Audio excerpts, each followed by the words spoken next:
નમસ્કાર ખેડૂત ભાઈઓ અને બહેનો, આજના આ વિડિયો આપના જીવનની, આપની ખેતીની અને આપની મહેનતની કમાઈનો સૌથી મહત્વપૂર્ણ વિડિયો સાબિત થવાનો છે.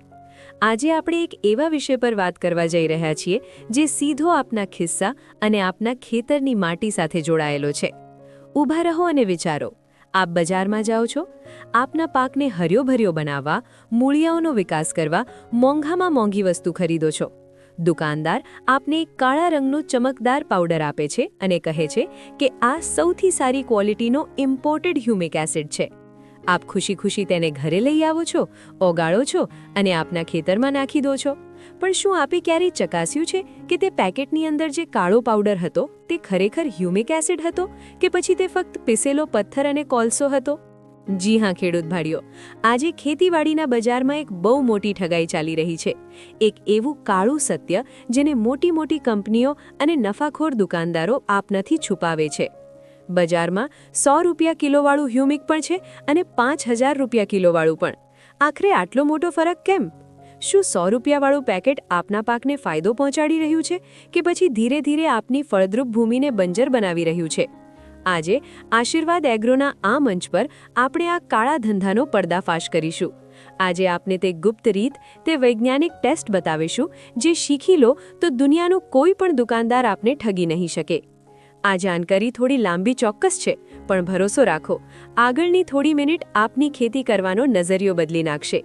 જો આપ આપના પાક સાથે પ્રેમ કરો છો તો આ વિડિયો અંત સુધી સ્કીપ કર્યા વગર સાંભળજો. ભાગ 2. હ્યુમિક એસિડ શું છે અને આ આટલું મોંઘું કેમ હોય છે? અસલ અને નકલ ઓળખવા પહેલા આપણે સમજવું ખૂબ જ જરૂરી છે કે ખરેખર અસલ હ્યુમિક એસિડ શું છે અને ક્યાંથી આવે છે. ઘણા ખેડૂત ભાઈઓ બહેનો માને છે કે આ કોઈ કેમિકલ છે જે ફેક્ટરીમાં બને છે. ના, અસલ હ્યુમિક એસિડ પ્રકૃતિની ભેટ છે. હજારો લાખો વર્ષ પહેલા જે વૃક્ષો, છોડ અને જંગલો જમીનની નીચે દટાઈ ગયા હતા તેના વિઘટનથી, એટલે કે ગળવા સડવાની ખૂબ લાંબી પ્રક્રિયા પછી લિયોનાર્ડાઇટ નામના ખડક બને છે. આ ખડકોની ખાણોમાંથી કાઢીને ખૂબ જ જટિલ વૈજ્ઞાનિક પ્રક્રિયા દ્વારા અસલ પોટેશિયમ હ્યુમેટ અથવા હ્યુમિક એસિડ તૈયાર કરવામાં આવે છે. આ પ્રક્રિયા મોંઘી છે, સમય લે છે અને મોટી ટેકનોલોજી લાગે છે. આ જ કારણ છે કે અસલ હ્યુમિક એસિડ ક્યારેય સસ્તામાં ન મળી શકે. પણ નકલ વેચનારા શું કરે છે? તેઓ જાણે છે કે ખેડૂતને ફક્ત કાળો રંગ દેખાય છે, એટલે કોલસાની ખાણમાંથી નીકળેલ કચરાને, જેને લિગ્નાઇટ અથવા કાચો કોલસો કહે છે, તેને બારીક પીસે છે. તેમાં રસાયણો ભેળવે છે, ચમક લાવવા કોટિંગ કરે છે અને પ્રીમિયમ હ્યુમિક એસિડના નામે વેચી દે છે. અસલ હ્યુમિક આપની માટીમાં જઈ ચુંબક જેવું કામ કરે છે. તે પોષક તત્વો ખેંચીને મૂળ સુધી પહોંચાડે છે.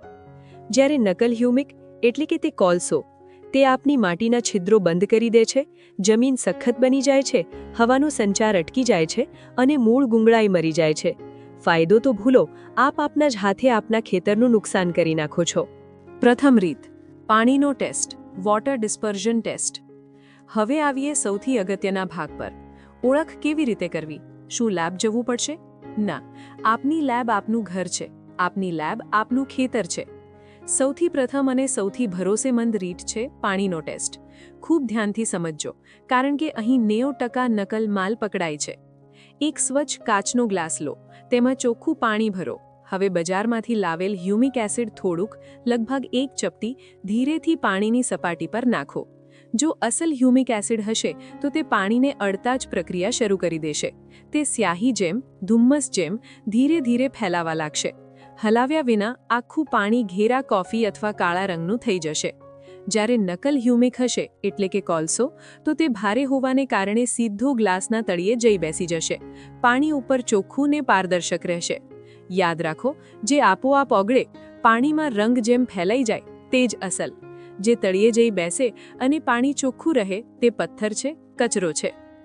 બીજી રીત, તળ ચૂકવાની ચકાસણી, સેડિમેન્ટ ટેસ્ટ. પાણીવાળા ટેસ્ટને થોડો આગળ વધારીએ. ઓગળ્યા પછી 10 થી 15 મિનિટ ઘોળને શાંત છોડી દો. 15 મિનિટ પછી ગ્લાસના તળિયે ધ્યાનથી જુઓ.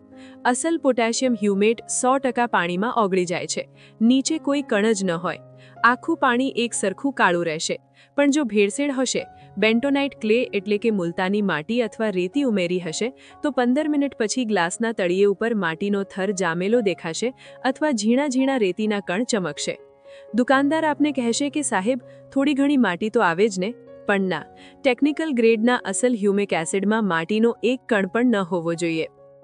ત્રીજી અને સૌથી વૈજ્ઞાનિક રીત લીંબુ અથવા એસિડ ટેસ્ટ અથવા પ્રેસિપિટેશન ટેસ્ટ.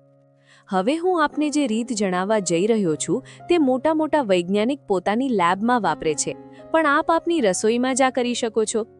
હ્યુમિક ઓગળ્યા પછી તેમાં એક આખું લીંબુ નીચોવો. અસલ હ્યુમિક ખટાઈ સાથે તરત જ ઘન બનીને નીચે બેસવા લાગશે. ઉપરનું પાણી ધીરે ધીરે ચોખ્ખું, હળવા પીળા અથવા પારદર્શક બનશે. બધો જ કાળો પદાર્થ ગઠ્ઠા રૂપે નીચે જામી જશે. જેમ દૂધમાં લીંબુ નાખવાથી દૂધ ફાટે છે, બિલકુલ એ જ પ્રક્રિયા. જો નકલ હશે તો ભલે તમે 10 લીંબુ નીચોવો, કોઈ જ ફેર નહીં પડે, કારણ કે કોલસો અને કાળો રંગ લીંબુ સાથે કોઈ જ પ્રતિક્રિયા કરતા નથી. આ ટેસ્ટ સૌથી ચોક્કસ છે. જો કોઈ દુકાનદાર આ ટેસ્ટ કરવાનો ઇનકાર કરે તો સમજી લેજો કે દાળ કાળી નહીં, આખી દાળ જ કાળી છે. ચોથી રીત, અગ્નિ પરીક્ષા. અસલ હ્યુમિક એસિડ ઓર્ગેનિક એટલે કે કાર્બનિક છે અને દરેક ઓર્ગેનિક ચીજ આગમાં બળે છે. લોઢાની ચમચી પર થોડો પાવડર મૂકો, ગેસ બર્નર અથવા મીણબત્તી ઉપર તેને ગરમ કરો.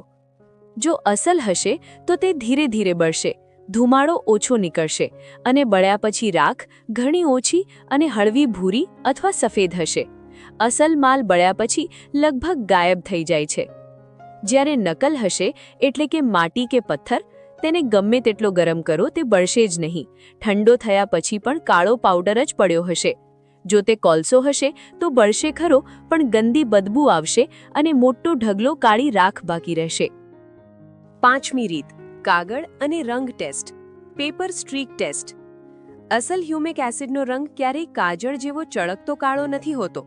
તેનો સાચો રંગ ઘેરો ભૂરો અથવા ડાર્ક બ્રાઉન હોય છે. ઓળખની રીત સમજી લો. એક સફેદ કાગળ લો, આપની આંગળી થોડી ભેજવાળી કરો, ચપટી પાવડર લો અને તેને કાગળ ઉપર ઘસો. જો તે અસલ હશે તો કાગળ પર સોનેરી ભૂરી અથવા ઘેરી કોફી જેવી લીટી પડશે, પણ જો તે નકલ હશે તો તે બૂટ પોલિશ જેવી એકદમ ઘાટી કાળી લીટી બનાવશે.